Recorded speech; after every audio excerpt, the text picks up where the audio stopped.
Ya, jadi manajemen artis itu yang ada itu ya di negeri ini adalah yang melahirkan si artis itu sendiri. Ya, ini kan kekeliruannya gitu, kesalahannya ya. Jadi pola pikir atau mindset atau opini yang ada sekarang ini di tengah-tengah masyarakat melahirkan kantor atau perusahaan manajemen artis itu adalah artis itu sendiri. Maka jadinya sebuah kantor, sebuah company dikendalikan oleh seseorang atau eh, ya seseorang lah begitu ya, person begitu. Nggak bisa menjadi profesional dan komersil begitu. Iya, nanti kalau dia lahirkan gini nanti dia akan melahirkan artis-artis baru dan lain sebagainya begitu kan alasannya. Betul. Tetapi dia lahir dari orang ini gitu loh. Ya ini jadi terbalik begitu sebetulnya. Jadi ini seharusnya adalah company biasa saja berdiri ya dengan mekanisme suatu perusahaan komersil dan profesional. Saya ambil contoh meskipun tidak pas ya, tidak pas apa gitu. Sama aja seperti travel bureau traveling gitu ya, wisata dan lain-lain begitu, atau bahkan seperti company yang mempunyai objek wisata atau objek hiburan begitu. Di sini eh, kekeliruannya.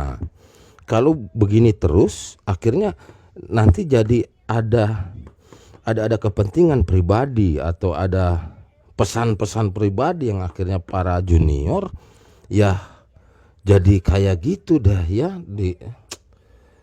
Susah diterangkan secara singkat begitu, karena ya suatu tradisi salah yang sudah berjalan begitu ya. Jadi akhirnya jadi nanti ujungnya dan faktanya terjadi timbullah sebuah statement atau sebuah sikap bahwa yang namanya manajer itu adalah asistennya gitu. Begini ya, ini ada beberapa hal yang memang harus dirinci ya. Ini terpaksa dalam hitung menit.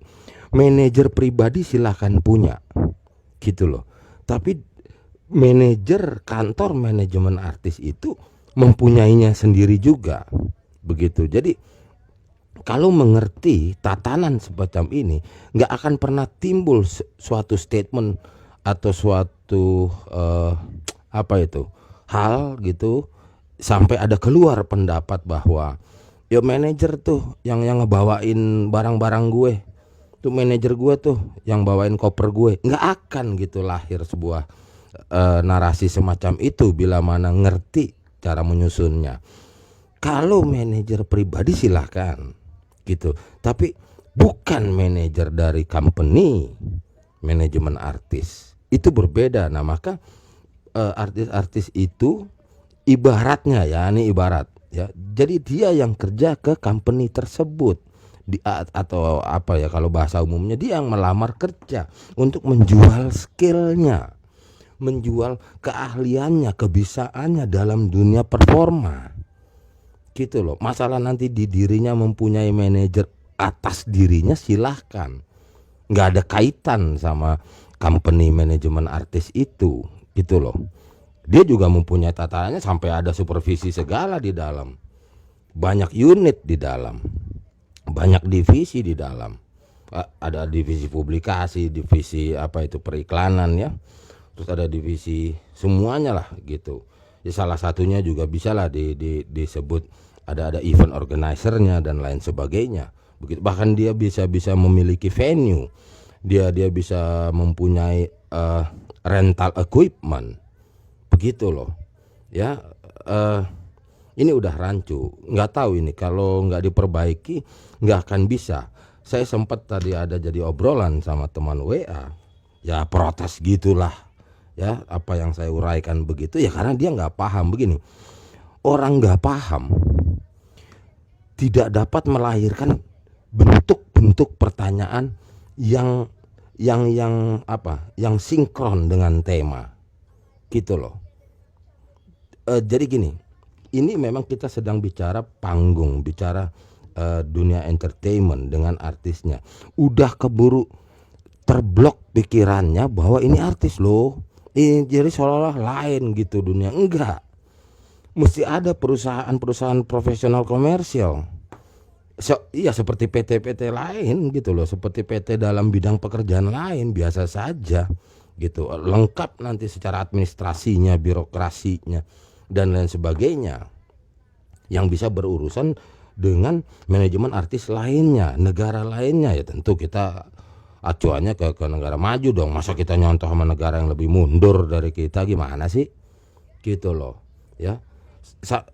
Di Asia itu ya yang paling lama kalau saya bilang mempunyai profesional dan komersial itu ya Filipina sebetulnya. Karena dia sekitar tahun 70 aja dia udah bisa tembus Amerika loh, artisnya mereka. Gitu loh. Dan juga atas dukung pemerintahannya waktu itu Presiden Marcos. Gitu dia disupport gitu dari ya, jadi ibaratnya dari Kementerian Kebudayaannya negara mereka lah begitu. Nah, kita tidak akan pernah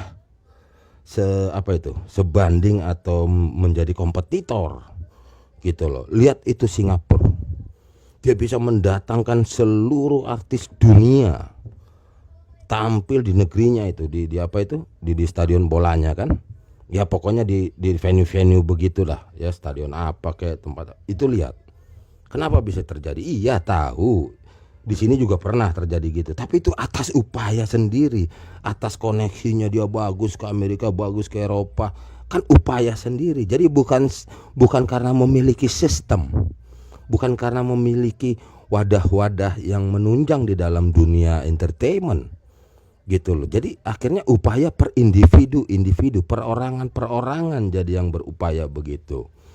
Siapa yang bisa mau bantah ini loh, uraian ini? Maka itu udah deh, kita ungkap aja dulu kegoblokan yang sudah terlampau lama ini, supaya di dalam dunia entertainment itu bisa bersaing di dunia internasional, karena kaitannya banyak sekali nanti.